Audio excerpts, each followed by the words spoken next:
Dear students, today we will do exercise can be from sum number 7. Sum number 7 is 70 patients in a hospital consume 1350 liter of juice in 30 days. 70 patients हैं जो 1350 litre juice consume कर रहे हैं 30 days में. At the same rate, how many patients will consume 710 litre in 20 days?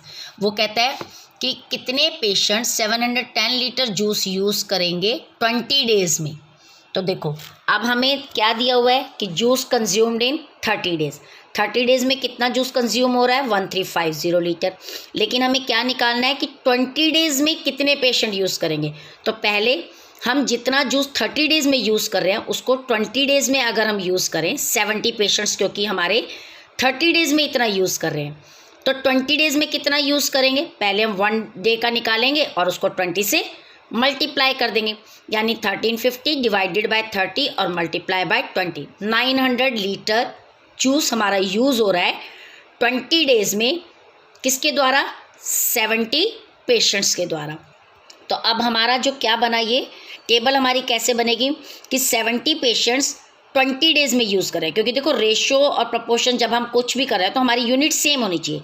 हमें 20 days का निकालना है तो हमने कन्वर्ट कर लिया कि हमारे 70 पेशेंट्स 900 लीटर यूज़ कर रहे हैं तो 710 लीटर जूस कितने पेशेंट्स यूज़ करेंगे. देखो अब ये क्या है 70 900 कर रहे हैं तो 710 जूस इंक्रीज़ हो रहा है तो नंबर ऑफ़ पेशेंट भी क्या होंगे इंक्रीज़ होंगे ना. ज़्यादा जूस है तो ज़्यादा पेशेंट्स यूज़ कर सकते हैं. तो ये क्या सम हो गया डायरेक्ट प्रपोर्शन का सम हो गया ये तो ठीक है ना डायरेक्ट प्रपोर्शन का है. आप डायरेक्टली पहले भी टेबल बना के भी कर सकते हो कि भी 30 डेज़ में अगर हम 1350 जूस यूज़ कर रहे हैं तो 20 डेज़ में हम कितना जूस यूज़ करेंगे. तो देखो ये भी डायरेक्ट वेरिएशन से बन गया कि भी 30 डेज़ में इतना यूज़ हो रहा है तो 20 में कम यूज़ होगा ना. तो 30/1350 और 20 क्रॉस मल्टीप्लाई से आपने किया 900 लीटर ही आ जाएगा. आप इस टेबल से भी कर सकते हो और डायरेक्ट जैसे यूनिटरी मेथड का होता है उस तरीके से स्टेटमेंट वे से भी कर सकते हो. अब आपने ये निकाल लिया कि 710 कितने पेशेंट्स यूज़ कर रहे हैं. देखो 70/900 डायरेक्ट वेरिएशन है क्रॉस मल्टीप्लाई से होगा x/y x/1710 तो 133 patients can use the juice. Next question number 8. Same here 5 machines when operated 9 hours each day can harvest a farm in 16 days. अब देखो क्या है 5 मशीनें अगर 9 घंटे रोज़ चलती हैं तो 16 डेज में हार्वेस्टिंग होती है. How many days would a machine takes to harvest the same form if machine operate for 10 hours. अगर हम उन्हीं मशीनों को क्या करें. देखो अब हमने क्या कर दिया मशीनों का नंबर भी इंक्रीज़ कर दिया 8 मशीन्स कर दी. अब हम कह रहे हैं 5 के बदले 8 मशीनें लगा दें 9 घंटे के बदले 10 घंटे काम करना शुरू कर दे तो हमें कितने दिन लगेंगे. नेचुरल सी है देखो मशीन भी इंक्रीज़ हो गई आवर्स भी इंक्रीज़ हो गए तो दिन क्या हो जाएंगे कम लगेंगे. तो अब हम इस सम को कैसे करेंगे. देखो पहले सेम आप क्या करोगे भी 9 घंटे मशीन चलती है तो 16 दिन लगते हैं. अब हम पहले सोचे कि अगर हम 10 घंटे रोज़ चलाएं तो कितने दिन लगेंगे. तो वही 16x × y/10 एक दिन का निकल गया कि अब हमारा नेचुरल सी बात है भी मशीन ज़्यादा घंटे चलेगी तो दिन कम होंगे. इनडायरेक्ट वेरिएशन हो गया ठीक है ना. भाई 9 घंटे रोज़ चलती थी तो 16 दिन में काम ख़त्म होता है. अब 10 घंटे रोज़ चलती है 5 मशीनें हैं तो कितना हो गया 14.4 डेज लेंगे. अब इसी तरह देखो 9 घंटे चलने में 16 दिन लगते हैं तो 10 घंटे चलने में कितने दिन लगेंगे.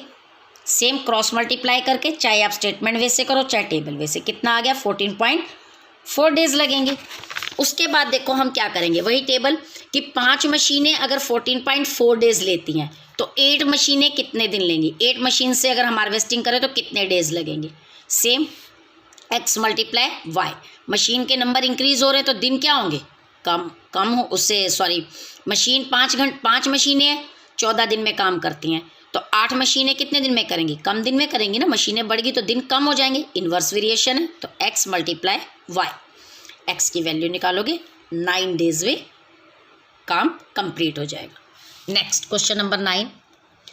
अ constant temperature the pressure of gas is inversely proportion लिखा है तो हमें पता है इन्वर्स प्रोपोर्शन से ही होगा of its volume. It's certain amount of a gas occupy a volume 30 cc and exert a pressure 85 gram per square centimeter.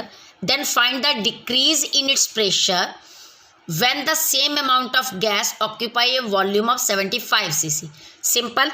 देखो हमें क्या दिया हुआ है, वॉल्यूम इन सीसी दिया हुआ है और प्रेशर दिया हुआ है. अगर 30 है, ठीक है, हमें क्या दिया हुआ है, 30 सीसी वॉल्यूम ऑक्यूपाई स्पेस करता है तो कितनी प्रेशर एक्सर्ट हो रहा है, 85. सेम वो कह रहा है कि अगर 75 वॉल्यूम हो तो कितना एक्सर्ट होगा प्रेशर, तो सेम x मल्टीप्लाई y. ठीक है, जब 30 है तो 85 एक्सर्ट हो रहा है, 75 है तो कम होगा, तो आपने इसको क्या करना है, x मल्टीप्लाई y करके x की वैल्यू फाइंड आउट कर लेनी है. इसी तरह question number 10, the rate of heartbeat of lifespans most mammals are inversely related. A cat lives about 15.2 years on average and has a heartbeat rate of 126 beat per minute.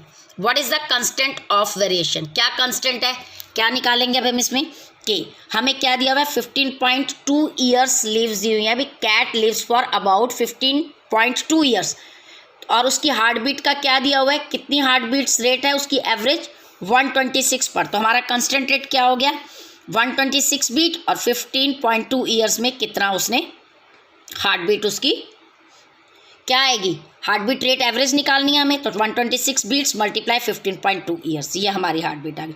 Next वो आपसे पूछ रहा है एन एलिफेंट लिव्स फॉर 70. अगर एक elephant 70 years तक जीता है तो उसकी क्या होगी, how many times per minute does an elephant's heart beat. अब एलिफेंट की निकालनी है 70 ईयर्स तक अगर मुझे, कैट की कितना था 15.2, तो हमारे पास देखो कितना था 126 हार्ट बीट थी 15.2 ईयर्स में, तो 70 ईयर तक अगर जीता है तो कितनी होगी x, तो वही x multiply y, 126 multiply 15.2, inverse variation हो गया.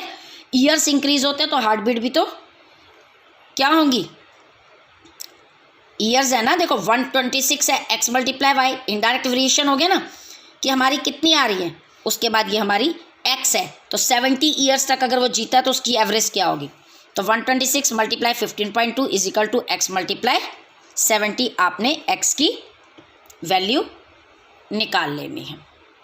तो today you have to do up to some number 10 of exercise 10B.